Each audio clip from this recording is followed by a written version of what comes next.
Bill Maher thought he could get cheap laughs by making racist jokes about Jasmine Crockett on live television. What happened next destroyed his 30-year comedy career and triggered the biggest boycott in HBO history. The Real Time with Bill Maher's studio in Los Angeles buzzed with its usual Friday night energy, the kind of electric anticipation that comes when controversial topics meet unfiltered commentary. The show had built its reputation on Maher's willingness to say what others wouldn't, to push boundaries that more cautious hosts avoided. For 3 decades, he'd survived scandals that would have ended other careers, always managing to bounce back with a mix of defiance and strategic apologies. Tonight's panel included a tech entrepreneur, a conservative pundit, and a liberal journalist, the kind of ideological mix that usually generated the heated exchanges Maher's audience craved. The topic was supposed to be immigration policy, specifically the comprehensive reform bill that Representative Jasmine Crockett had been championing in Congress.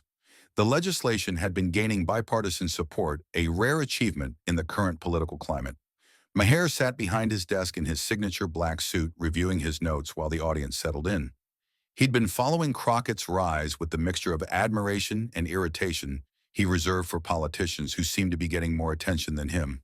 Her viral confrontations with other media figures had made her a household name, and her policy expertise had earned respect across the political spectrum. But Maher had never been comfortable sharing the spotlight, especially with someone he saw as a newcomer to the national stage. As the cameras rolled and the familiar theme music played, Maher launched into his opening monologue with his trademark sardonic delivery. He covered the usual topics: political scandals, celebrity gossip, cultural observations, delivered with the smug confidence of someone who'd never faced real consequences for his words. Speaking of immigration, he said, transitioning to what he thought would be a throwaway joke, "Have you been following this Jasmine Crockett situation? She's this congresswoman from Texas who's been all over the news lately, acting like she's some kind of policy genius." The audience chuckled politely, waiting for the punchline. I mean, I get it. She's articulate, she's passionate, she knows how to work a room. But let's be honest here. Maher paused for effect, his timing honed by decades of stand-up comedy. When did we start taking political advice from someone who looks like she should be asking, "If I want fries with that?" The studio fell silent for a moment, the kind of dead air that every comedian dreads. Then came a few uncomfortable laughs from audience members who weren't sure if they'd heard correctly, mixed with audible gasps from others who knew exactly what they'd witnessed. Maher, misreading the room's energy, decided to double down. "What I'm just saying, I remember when politicians at least looked the part. Now we've got people who look like they just finished their shift at McDonald's making decisions about national security. I mean, come on, have some standards." The silence that followed was deafening. Even his panel guests looked uncomfortable, shifting in their seats and avoiding eye contact. The liberal journalist, a black woman named Dr. Angela Hayes, stared at Maher with undisguised disgust. But Maher wasn't finished. Emboldened by what he interpreted as shocked laughter rather than shocked horror, he continued his attack. "And don't even get me started on this immigration bill she's pushing. It's like she's trying to turn America into the customer service department of the world. Hello, welcome to America. How can we help you today? Press 1 for asylum, press 2 for citizenship, press 3 to speak to someone who actually belongs here." He mimicked what he apparently thought was a stereotypical ethnic accent, his voice taking on an exaggerated cadence that made his racist intent unmistakable. That's when Dr. Hayes stood up from the panel table. "I'm not doing this," she said, her voice cutting through Maher's continued chuckling at his own jokes. "I'm not sitting here while you make racist attacks on a sitting congresswoman." She began removing her microphone. "Bill, what you just said isn't comedy. It's racism, plain and simple. And I won't be part of it." Maher tried to play it off as oversensitivity. "Oh, come on, Angela. It's comedy. You know me. I'm an equal opportunity offender. I make fun of everyone." "No, Dr." Hayes replied, now standing and gathering her things. "You don't make fun of everyone equally. You punch down at people who look like me and Representative Crockett while kissing up to powerful white men. That's not comedy, that's cowardice." She walked off the set, leaving Maher with 2 remaining panelists who looked like they wanted to follow her lead. The show continued, but the energy was completely destroyed. Maher tried to move on to other topics, but his usual confidence was shaken. The remaining guests gave perfunctory responses, clearly uncomfortable with being associated with what had just happened. What Maher didn't know was that the entire exchange was being live-streamed on HBO Max and clipped in real time by viewers who couldn't believe what they were witnessing. Within minutes, Shakshern Maher racist was trending on Twitter. The clips were being shared across every social media platform, accompanied by outraged commentary from celebrities, politicians, and ordinary viewers. But the real reckoning was still coming. Representative Crockett was in her Dallas office when her communications director burst in with a phone showing the viral clips. She watched Maher's jokes in silence, her expression growing colder with each racist comment. "Ma'am, we're getting calls from every major news outlet," her staffer said. "They want a response." Crockett looked at the phone again, then at her team. "Set up a press conference for tomorrow morning and make sure it's live streamed." The next morning, Crockett stood at a podium in her congressional office wearing a sharp navy suit and carrying herself with the dignity that had become her trademark. The room was packed with reporters, cameras, and live stream equipment. She'd spent the night crafting her response, knowing that her words would be scrutinized by millions. Yesterday evening, Bill Maher used his HBO platform to make racist comments about my appearance, my qualifications, and my right to serve in Congress. She began, her voice steady but carrying unmistakable anger. He suggested that I look like I should be working at McDonald's rather than serving in the United States House of Representatives. He mocked my voice and implied that I don't belong here in America. She paused, letting the weight of Maher's words sink in for those who might not have seen the clips. "Let me be clear about what happened last night. This wasn't comedy. This wasn't equal opportunity humor. This was a wealthy white man using racist stereotypes to diminish a black woman who had the audacity to be successful in a space he thinks belongs to him." Her voice grew stronger. "Bill Maher has built his career on the premise that he's willing to say what others won't, that he's somehow brave for making controversial jokes. But there's nothing brave about a millionaire comedian attacking a public servant with racist tropes that have been used to dehumanize black women for centuries." She pulled out a folder and opened it on the podium. "Since Mr. Maher seems to think my qualifications are a joke, let me remind him and everyone else about my background. I have a law degree from Southern Methodist University. I've tried over 200 cases as a public defender and prosecutor. I've written legislation that's been signed into law. I was elected to Congress by over 180,000 Texans who trusted me to represent their interests." She looked directly into the cameras. "I didn't get here by asking if anyone wanted fries with their order. I got here by working harder, studying longer, and fighting tougher battles than Bill Maher has ever faced in his privileged life." The room was completely silent, reporters hanging on every word. "But this isn't really about me," Crockett continued. "This is about every black woman who's been told she doesn't belong in professional spaces. Every woman of color who's had her qualifications questioned because of how she looks.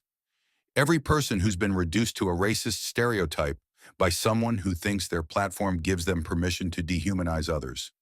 Her voice took on a more personal tone. "My mother cleaned houses to pay for my education. My grandmother picked cotton in East Texas. They didn't sacrifice so their daughter and granddaughter could be mocked by a comedian who thinks racism is funny as long as it gets laughs." She closed the folder and looked directly at the camera. "Bill Maher owes an apology not just to me, but to every black woman he insulted with his comments. But more than that, HBO owes an explanation to their subscribers about why they're paying for a platform that promotes racism disguised as comedy." She paused for effect. "As for Mr. Maher's suggestion that I don't belong in Congress, I'll let the voters decide that. But I can tell you this, I belong here a lot more than a racist comedian belongs on television." The press conference ended with no questions taken, Crockett walking out with the same dignity she'd maintained throughout the entire ordeal. The response was immediate and overwhelming. Within hours, Boycott HBO was trending alongside the Maher racist. Celebrities began canceling their appearances on real time. Major advertisers started pulling their sponsorships. HBO's subscriber cancellation page crashed from the volume of people ending their subscriptions. The entertainment industry's response was swift and decisive. The Writers Guild of America issued a statement condemning Maher's comments. The Screen Actors Guild called for accountability. Even comedians who'd previously defended controversial humor distanced themselves from Maher's racist attack. But the real damage came from HBO's corporate sponsors and partners. Within 48 hours, 6 major companies had ended their advertising relationships with the network, citing Maher's comments as incompatible with their values. The financial impact was immediate and severe. HBO executives found themselves in crisis mode. Maher's show was one of their flagship programs, but the backlash was unlike anything they'd faced before. This wasn't just political controversy. It was a clear-cut case of racism that couldn't be defended or explained away. The breaking point came when Oprah Winfrey, who'd been developing several projects with HBO, publicly announced she was ending her partnership with the network until they addressed their tolerance for racist content. Her statement triggered an avalanche of similar announcements from other high-profile talent. 3 days after Crockett's press conference, HBO issued a statement that Maher would be taking an indefinite hiatus from real time to reflect on his comments and their impact.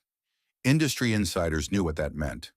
Maher had been quietly fired with a hiatus providing cover for both sides. But the damage to Maher's career extended far beyond HBO. Comedy clubs that had hosted him for decades began canceling his bookings. His upcoming Netflix special was shelved indefinitely. Publishers withdrew offers for his planned memoir. The comedy career he'd built over 3 decades was crumbling in real time. The broader cultural impact was even more significant. Crockett's response had sparked a national conversation about racism in entertainment, the difference between provocative comedy and harmful stereotyping, and the responsibility that comes with having a platform.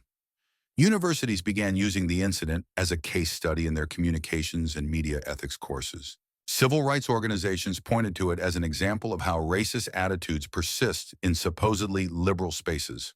The incident became a watershed moment for discussions about accountability in entertainment. 6 months later, Maher was working small venues in conservative markets, his audience reduced to diehard fans who saw him as a victim of cancel culture. His influence in mainstream entertainment had evaporated completely. Meanwhile, Crockett's national profile had reached new heights. Her dignified response to Maher's attack had earned her respect across the political spectrum. Her immigration reform bill passed both houses of Congress with overwhelming bipartisan support, partly because the attention from the Maher controversy had highlighted the substance of her policy work. In her first major interview after Maher's firing, Crockett was asked if she felt vindicated by his career destruction. "This was never about destroying Bill Maher personally," she said. "It was about establishing that there are consequences for using racist attacks against public servants." She paused. "But I do think it's important that people see what happened here. A comedian thought he could get cheap laughs by making racist jokes about a black congresswoman. Instead, he lost his career, his platform, and his reputation. That sends a message to other people who think racism is acceptable as long as it's disguised as humor." The interviewer asked what she hoped people would learn from the incident. "I hope they learn that dignity and preparation beat insults and stereotypes every time," Crockett replied. "Bill Maher tried to reduce me to a racist caricature, but I responded with facts, with substance, with the kind of leadership that actually matters." She smiled slightly. "And I hope they learn that black women don't have to accept disrespect just because it comes from someone with a television show. We can fight back, we can win, and we can make sure there are real consequences for people who think our humanity is a punchline." The lesson was clear. In an age of social media accountability and corporate responsibility, racist attacks can backfire spectacularly when they target someone with the platform and expertise to fight back effectively. And when real dignity confronts manufactured controversy, authenticity wins every time. Bill Maher thought he could make racist jokes about Jasmine Crockett and face no consequences beyond a few angry tweets.